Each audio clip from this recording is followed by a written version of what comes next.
미국 증시의 마감 동향부터 확인하겠습니다. 클로징 벨 나옵니다. 오늘도 장혜진 앵커 그리고 전채린 캐스터 함께하겠습니다. 자, 전채린 캐스터 미국 증시의 마감 동향부터 한번 살펴볼까요? 수요일 뉴욕 증시 마감 상황 전해드립니다. LS Closing Bell Now입니다. 20일 시장은 계속해서 부양책 협상 상황을 주시한 가운데 하락 마감했습니다. 어제는 부양책 기대감에 시장이 상승 흐름을 보여줬는데요. 오늘은 펠로시 의원과 문우신 장관이 부양책 관련 대화를 나눈 가운데 상승과 하락을 오고 갔습니다. 어제 장 마감 후에는 백악관의 마크 메도스 비서실장이 협상의 진전은 있으나 still have ways to go, 여전히 갈 길이 멀다는 소식을 전했죠. 그 후 오늘은 민주당 의원들이 공화당이 제시한 5천억 달러 규모 부양책을 저지했다는 소식이 전해졌는데 대화에 진전이 있다고는 하지만 대선 전 합의는 점점 어려워질 것으로 보이죠. 지금 양당은 주정부 자금 지원 금액과 팬데믹 기간 기업의 법적 보호에 대한 견해차가 크다고 합니다. 이에 앞서 메도스 비서실장은 주말 전까지는 어느 정도 협상이 이뤄지길 기대하고 있다라고 CNBC에 전했는데요. 주말까지는 진전 상황을 계속해서 지켜봐야 될 것 같습니다.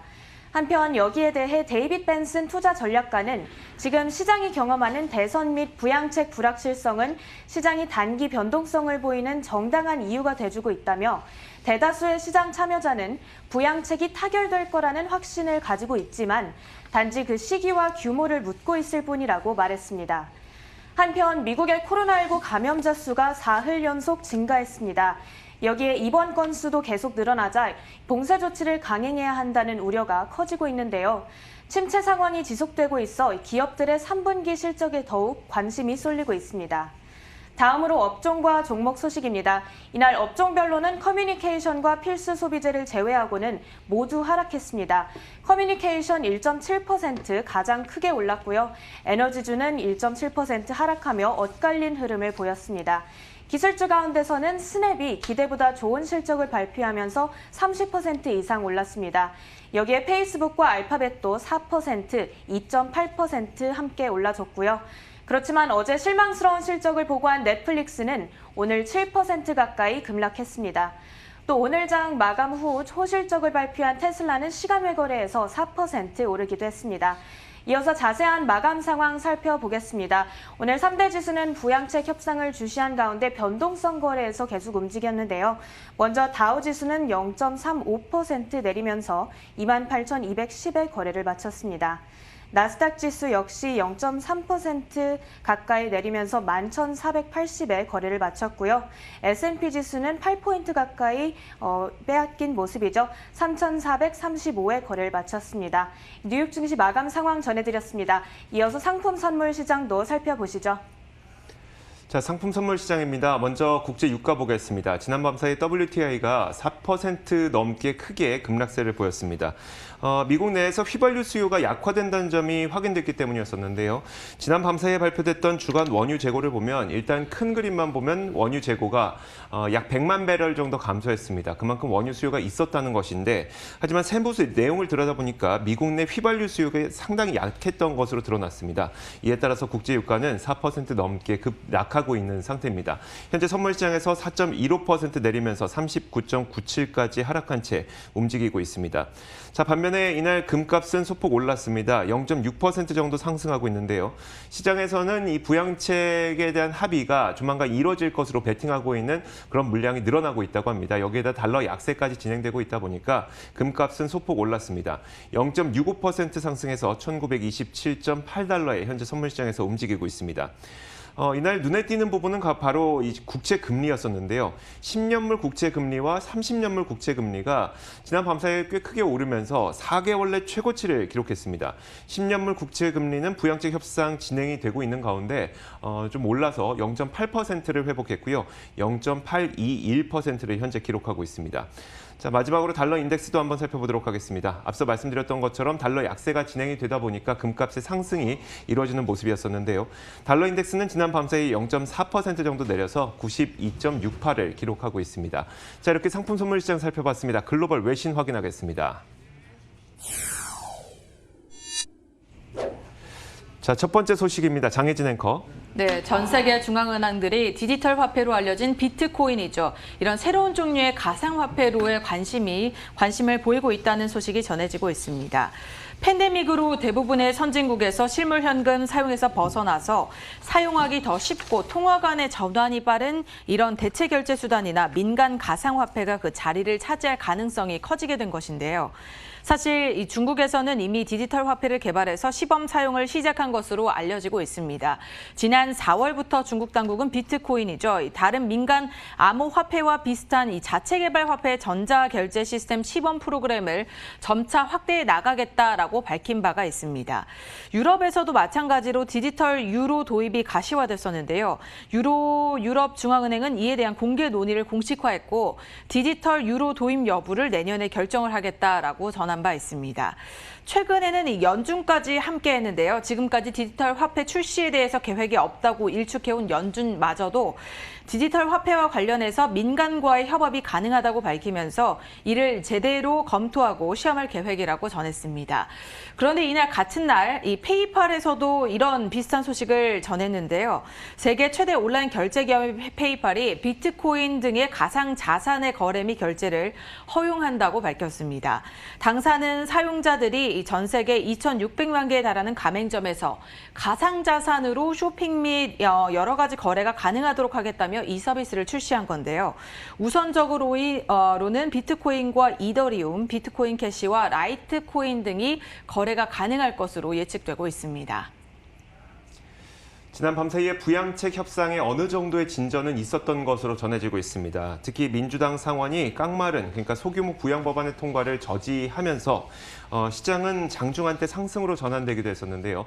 월스트리트저널 보도에 따르면 일단 공화당 상원에서는 여전히 2조 원 규모의 부양책에 대해서는 여전히 반대하고 있습니다. 그럼에도 불구하고 백악관과 민주당 간의 이 합의는 어느 정도 진전이 있었다고 전했는데요. 펠로시 하원 의장은 논의가 더욱 분명해지고 또 이 공감대를 형성하면서 합의에 더 가까워지고 있다라고 밝혔고요. 마크메도우 백악관 비서실장 역시 내일 협상을 이어갈 만큼 이 대화는 생산적이었다고 평가하면서 주말 전에 협상을 이뤄내기 위해서 노력하고 있다 이렇게 얘기를 하기도 했습니다. 그러다 보니까 이 협상은 어느 정도 진전이 있구나라는 점이 확인이 되고 있었고요. 자, 이런 가운데 한 가지 소식이 더 있었습니다. 민주당 상원이 5천억 달러 규모의 소규모 부양 법안을 통과시키는 걸 저지하는 데 성공했다는 소식이었습니다.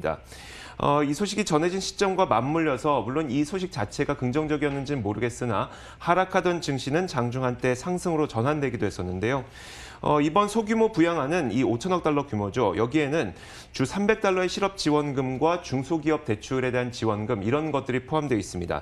다만 문제는 1,200달러 정도의 현금 지급 또 지방정부의 지원안이 포함되어 있지 않은데 이 내용이 바로 민주당이 핵심적으로 요구하고 있는 내용이죠. 이것이 포함되어 있지 않은 내용이 상원을 통과할 뻔하다가 이것이 저지되면서 오히려 시장에서는 장중 한때 긍정적으로 작용했던 것으로 풀이되고 있습니다. 네, CEO들의 연이은 논란으로 인해서 최근 고전을 면치 못했던 니콜라가 이날은 폭등하는 모습을 보였습니다. 이 제너럴 모터스 측에서 니콜라와의 협력은 아직 유효하다면서 니콜라에 대한 신뢰를 다시 한번 확인시켜준 것이 투자 심리를 자극한 것으로 보이는데요. 창업자 트레버 밀턴의 사기 논란 이후에 최근 신임 CEO 마크 러셀이 당사의 픽업 트럭에 대해서 중요성을 과소평가하는 이런 발언을 하면서 업계에 충격을 주며 16% 급락하는 모습을 보이기도 했었습니다. 하지만 이날만은 GM 측에서 니콜라와의 협력이 GM에도 상당한 기회가 될 것이라며 낙관적인 전망을 내놓아서 주가 상승을 이끌어줬는데요. 마크루스 GM 사장은 이 니콜라와 맺은 20억 달러 규모 협력 계약을 통해서 양사는 기회를 만들어내는데 최선을 다할 것이라며 조만간 최종 합의의 승인을 받을 것이라고 전했습니다. GM 측은 연료 전지를 니콜라의 클래스 7과 8에 공급을 하게 됐는데 이를 두고 엄청난 영업 비용이 창출이 될 것이며 효율성이 있을 것이라며 기대를 하는 그런 의사를 전했습니다. 이는 지난달 GM과 니콜라가 협력을 선언한 이후 GM 경영진에서 처음으로 이와 관련된 긍정적인 반응을 내놓은 건데요. 당초 이 양사의 협력을 9월 30일까지로 예상을 하고 최종 결정이 내려질 예정이었지만 힌덴버그 리서치의 보고서와 창업자 밀턴의 논란으로 합의는 지연이 된 바 있습니다. 양사가 12월 3일까지는 이렇게 최종 결정을 내려야 하는데 양측 간의 합의는 이때까지 최종 합의가 나오지 않는다면 일방적으로 취소될 가능성도 있어서 이 양사의 흐름을 계속해서 지켜보셔야 될 것 같습니다. 어제 시장이 마감된 직후 실적을 발표했던 넷플릭스가 시간을 거래해서 5% 정도 하락했었는데요. 결국은 6% 넘는 급락을 기록한 채 마감됐습니다.